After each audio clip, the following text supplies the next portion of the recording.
J'ai toujours aimé les grandes bâtisses. J'aime ça, les ponts, les fleuves, la nature, la life.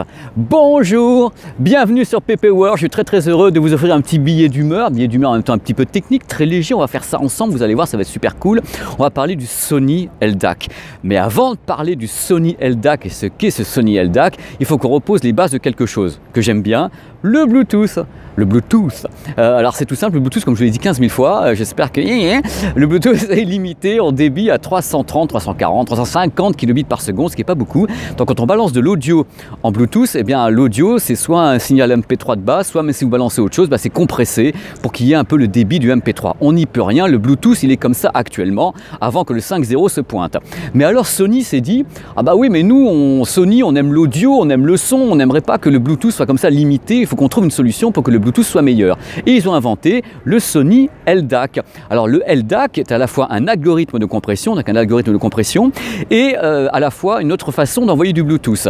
Ils arrivent à atteindre un débit de 990 kbps par seconde, c'est-à-dire qu'ils ont triplé le débit du Bluetooth avec le Sony LDAC. C'est quand même pas rien cette affaire. Alors pourquoi ont-ils fait ça? Parce qu'ils se sont dit, nous on a vraiment envie de pouvoir balancer presque de la qualité CD avec le Bluetooth, et si on a du 24 bits enfin de l'audio ARS, on peut le compresser d'une façon moins forte que si on a un Bluetooth classique qui est en 330 kbps par seconde. Donc ils se sont dit, ça va être meilleur.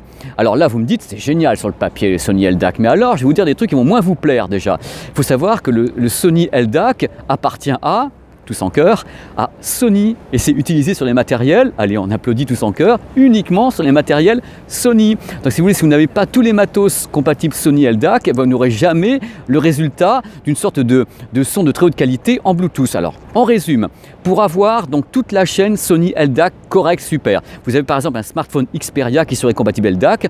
Sur ce smartphone, vous avez un fichier en qualité CD ou bien en qualité 24 bits.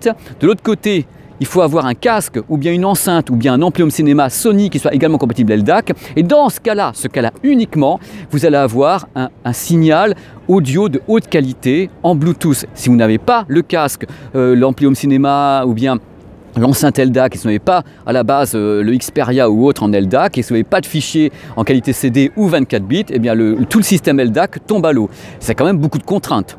Il faut dire ce qui est, je veux dire, le LDAC c'est bien sur le papier, c'est-à-dire que moi quand j'ai vu ça naître, et quand on m'a annoncé ça, on me dit ouais c'est cool, ça permet d'avoir un son de haute qualité avec le Bluetooth, mais il y a beaucoup de contraintes derrière ça, toute la chaîne complète, un signal, et il y a un truc qui m'ennuie, c'est que le LDAC a été créé déjà je crois il y a 2 ans, on me l'a présenté il y a 2 ans, il y a 3 ans à la presse, et ce qui arrive maintenant c'est qu'il y a le Bluetooth en 5.0 qui se pointe, donc le Bluetooth en 5.0, il va lui mettre sa tannée. Ça va être la tanasse pour l'autre d'arriver à survivre alors que le Bluetooth 5.0 va se pointer avec un haut débit compatible avec tout le monde dans peu de temps, je pense que ça va être durant l'année 2017. Donc si vous voulez, à la base, le Sony LDAC est une belle création sur le papier, c'est très bien d'avoir fait ça, mais je pense que son avenir est un petit peu compliqué même pour les audiophiles et autres qui veulent utiliser ça. Je pense que le pépère, il va je ne sais pas ce qui se passera quand le Bluetooth va arriver, le Bluetooth en 5.0. Voilà, je voulais faire ce petit billet d'humeur pour vous expliquer ce qu'est ce Sony LDAC qui moi, je voulais vous en parler parce que c'est une belle initiative de la part de Sony qui a toujours été un créateur au niveau de l'audio. Ce sont toujours des gens qui se sont battus pour l'audio depuis des années. Ils avaient vraiment tout dans la tête, toute la génération des platines vinyles, la génération des casques vraiment des casques de haute qualité. Ils avaient vraiment, enfin, c'est quand même eux qui ont inventé le Walkman, qui avaient les premiers mini-disques, des trucs comme ça. Ils poussent à fond. Mais là, ils ont créé un truc un peu particulier qui n'appartient qu'à eux. Donc c'est là qu'est vraiment le problème. Voilà, je vous fais de petits billets d'humeur. Voilà, dans le bonheur, j'espère que ça vous a plu. Je vous remercie d'être sur cette chaîne, de plus en plus nombreux, de créer une belle communauté en plus de gens qui posent des vraies questions. Je suis content que vous ayez compris que je vous ferai pas gagner de smartphone, c'est pas le but de la manœuvre parce que d'abord j'ai pas les sous pour le faire et c'est pas comme ça que j'ai voulu cette chaîne. Voilà, je vous embrasse très fort, je vous dis à très vite, laissez-moi des petits messages de tous les côtés pour me parler un petit peu du Sony LDAC, ça vous intéresse pas, vous en voulez pas. Voilà, je vous embrasse.